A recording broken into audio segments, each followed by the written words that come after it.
Warahmatullahi wabarakatuh. Alhamdulillahi ni'matil imani wal islam. Asyhadu an la ilaha illallah wa asyhadu anna Muhammadan abduhu wa rasuluh. Allahumma shalli ala sayyidina Muhammadin wa ala alihi wa ashabihi ajma'in. Yang sama-sama kita hormati, kita cintai, kita sayangi Bapak Guru kita, yaitu Bapak Guru Musik Maulana Syekh Muhammad Ali Bagi Harta As-Siddiq As-Somadi. Yang sama-sama kita hormati para badal-badal mursyid di seluruh Indonesia. Yang saya hormati para koordinator zikir, Parikladi, koordinator Sungai Belida, koordinator Ujung Pandang,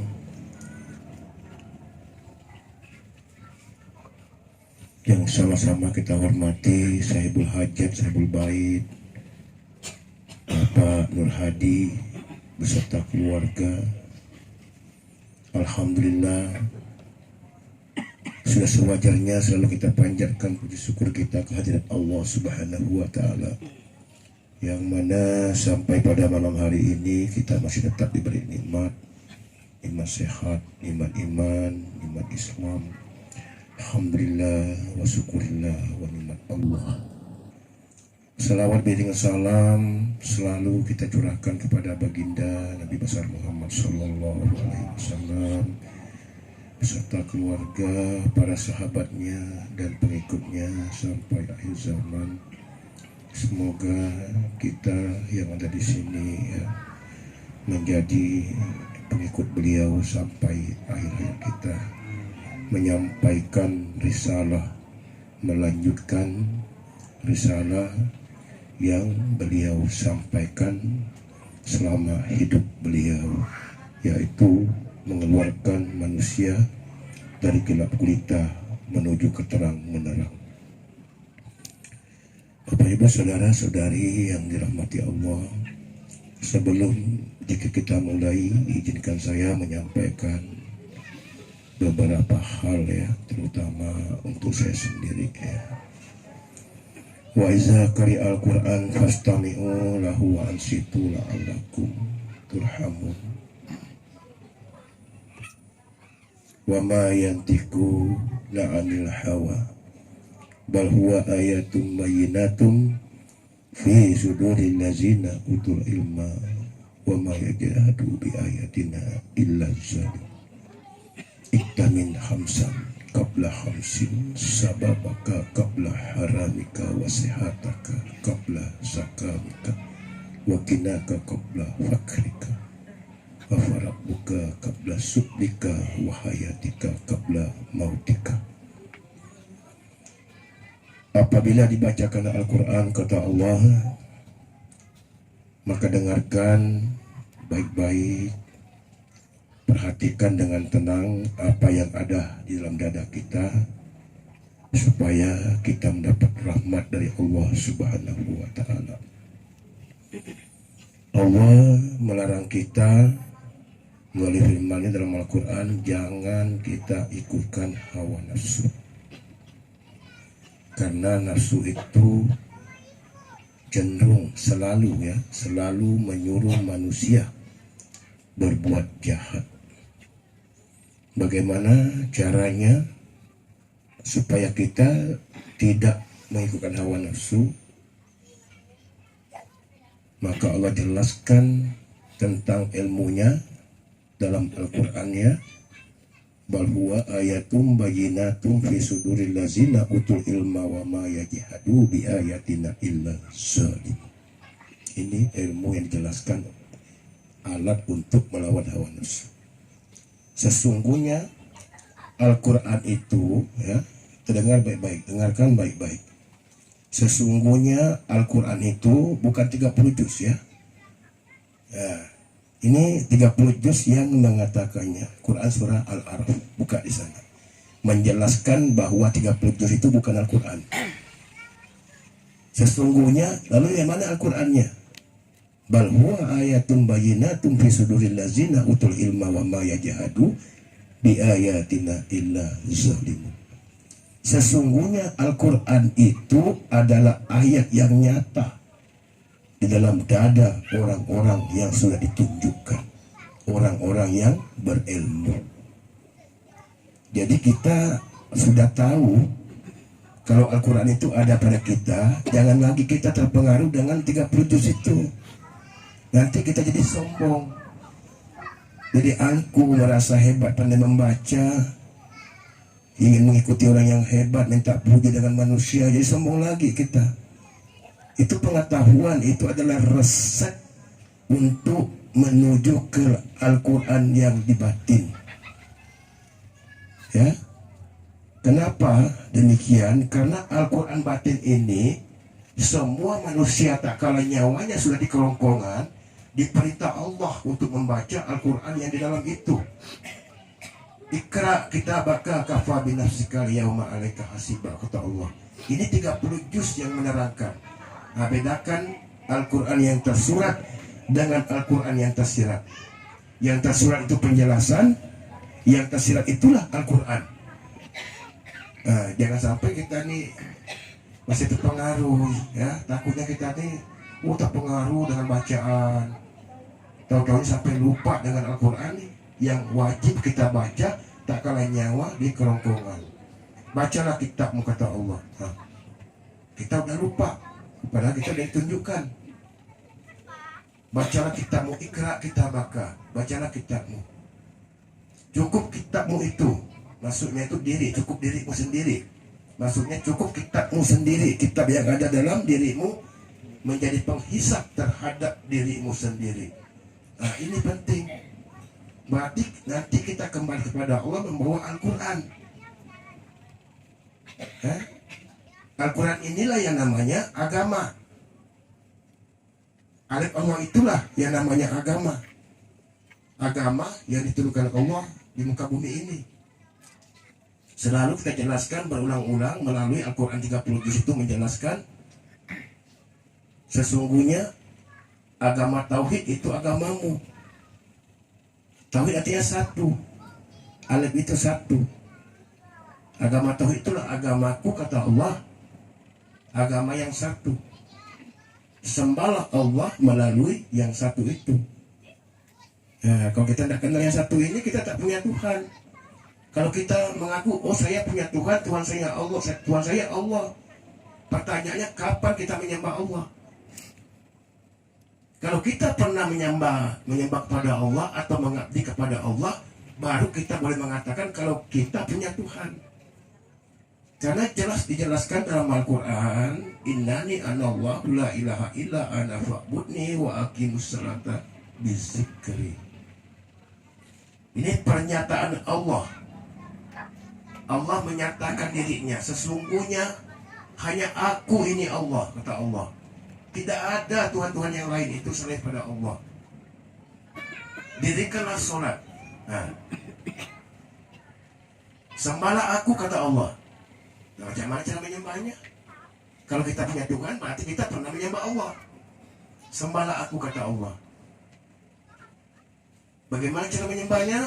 Aqimus salata bizikri. Dirikanlah yang satu untuk mengingat Allah.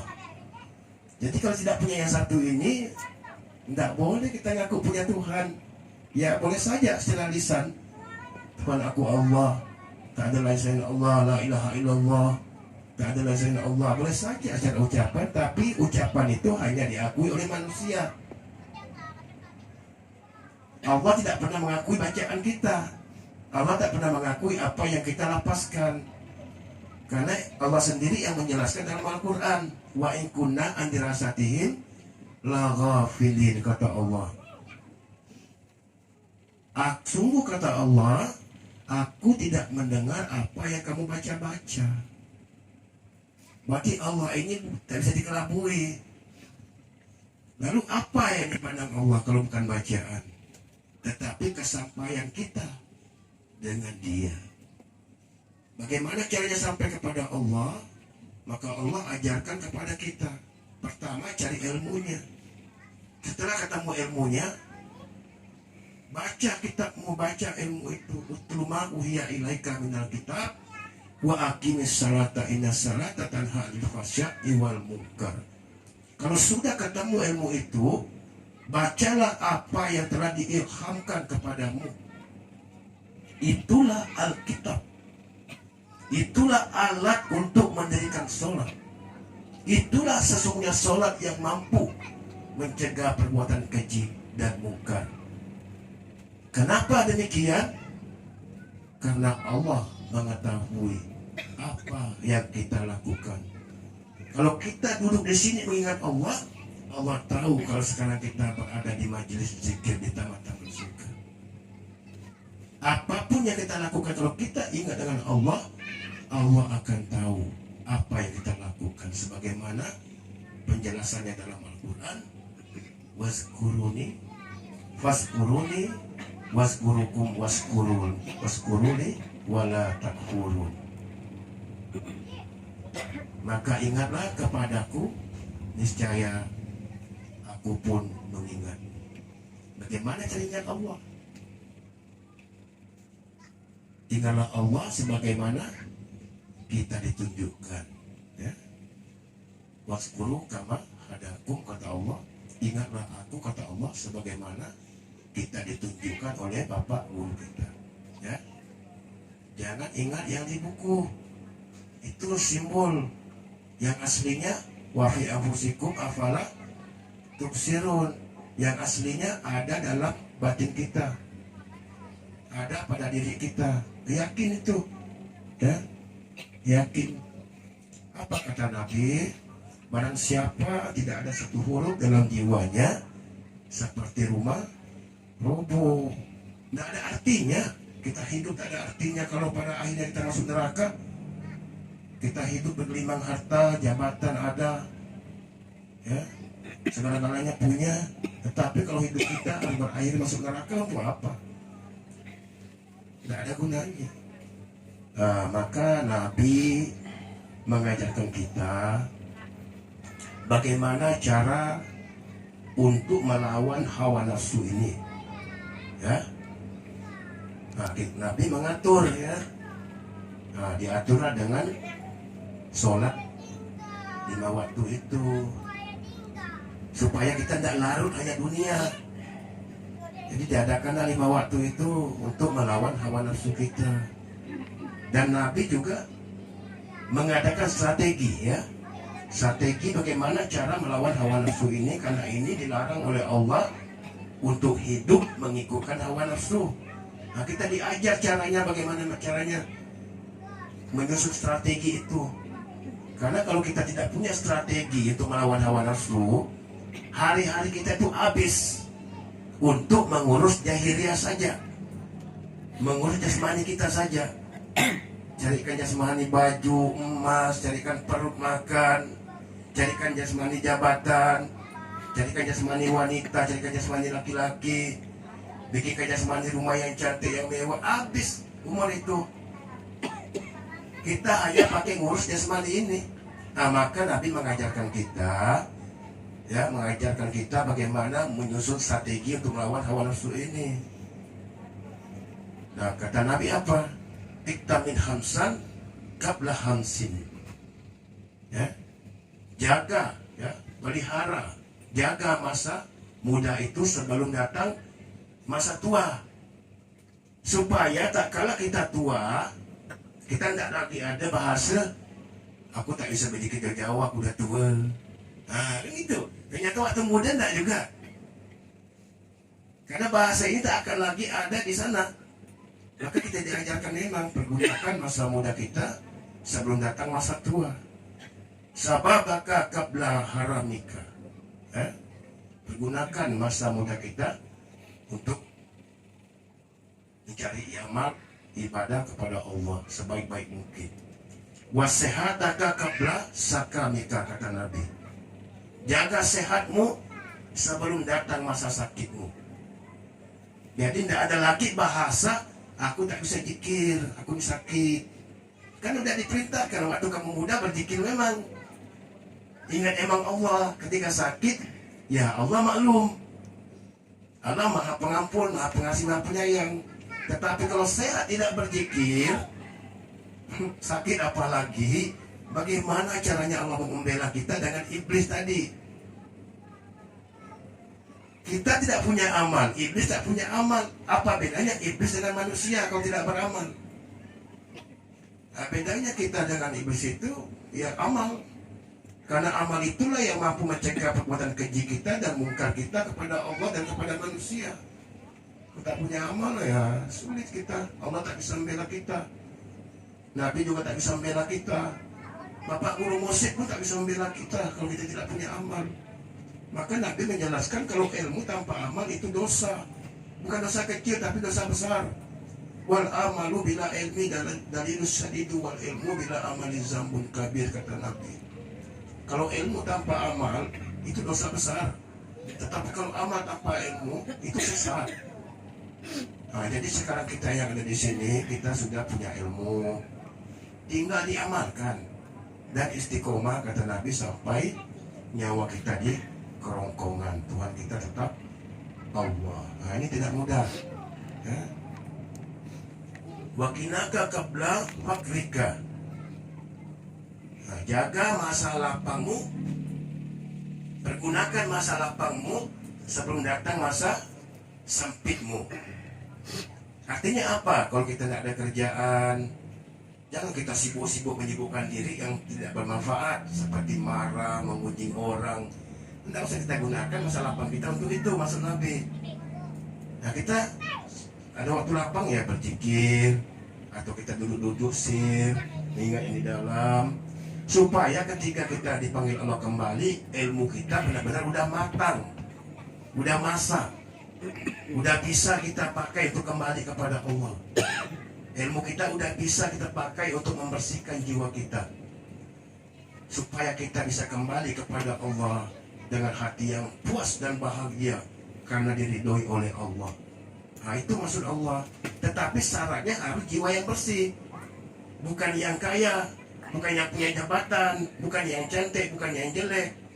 Tetapi siapapun dia, syaratnya untuk kembali kepada Allah, untuk diridhoi oleh Allah, untuk diberi kepuasan kepada Allah, jiwanya harus bersih. Ya ayat Tuhan Rasul, al-mutmainnah irji'i ila rabbiki radiyatan mardiyah fadkhuli fi ibadi fadkhulil jannati. Itu syarat untuk kembali kepada Allah. Wahai jiwa yang suci, kata Allah, kembalilah kamu di sisiku dengan hati yang puas dan lagi kuridhoi. Fadkhuli fi ibadi fadkhulil jannati. Namun syaratnya ada. Untuk membersihkan hati sebersih-bersihnya, masuk dulu di kelompok hambaku, kata Allah, baru kamu masuk di surgaku. Fadkhuli fi ibadi fadkhulil jannati. Nah, siapa kelompok hamba? Siapa yang dikatakan kelompok-kelompok hamba? Ialah orang yang punya ilmu kerohanian. Karena rohani itulah dikatakan kelompok-kelompok hamba. Ya, nah ini jangan salah kita ya. Bukan jasmani ini yang dikatakan hamba. Jasmani ini ciptaan ibu dan bapak. Kalau rohani itu ciptaan Allah, maka dikatakan rohani itulah hamba Allah. Bapak Ibu, saudara-saudari yang dirahmati Allah, dan Nabi juga mengingatkan kepada kita, wahayatika qabla mautika. Jagalah masa hidupmu sebelum datang masa matimu. Apa maksudnya menjaga masa hidup? Kembalilah tadi, wa ma khalaqtul jinna wal insa illa liya'budun. Masa hidup itu diciptakan Allah, ya. Masa hidup ini bukan ciptaan kita, bukan ciptaan Bapak Ibu. Karena masa hidup itu kita bisa katakan hidup karena kita punya roh. Berarti masa hidup itu ciptaan Allah. Ya, untuk apa Allah ciptakan masa hidup? Wa ma khalaqtul jinna wal insan illa liya'budun. Untuk beribadah semata-mata kepadanya, ya. Nah, ini hanyalah penjelasan. Masalah praktek kita berjuang sama-sama, ya. Kita semua di sini kalau kita masih hidup berarti kita masa dalam proses. Jadi jangan kita sama jamaah saling salah menyalahkan, karena kita semua dalam proses, ya, dalam proses. Nanti hasilnya tergantung kesungguhan kita masing-masing. Manjadda wajadda, kata Nabi. Barang siapa yang bersungguh-sungguh, itulah yang menemukan Tuhannya, ya. Jadi kalau kesungguhan ini tidak ada dengan kita, ya cuekin saja jamaah itu, ya. Bagaimana nolongnya? Kalau dia sungguh-sungguh masih bisa lah kita arahkan. Karena kita juga ini mau menyelamatkan diri. Tak mau juga kita menghabiskan usia kita ngurus orang lain. Kenapa? Karena ini pesan para ulama-ulama akhir. Apa kata ulama? Janganlah kamu seperti lilin. Kayak saya ini kan seperti lilin. Bisa jadi saya seperti lilin. Saya melarang bapak itu dan ini, menyuruh bapak berzikir, sementara saya tidak melakukannya. Berarti saya menerangi bapak ibu, tetapi saya seperti lilin habis terbakar api.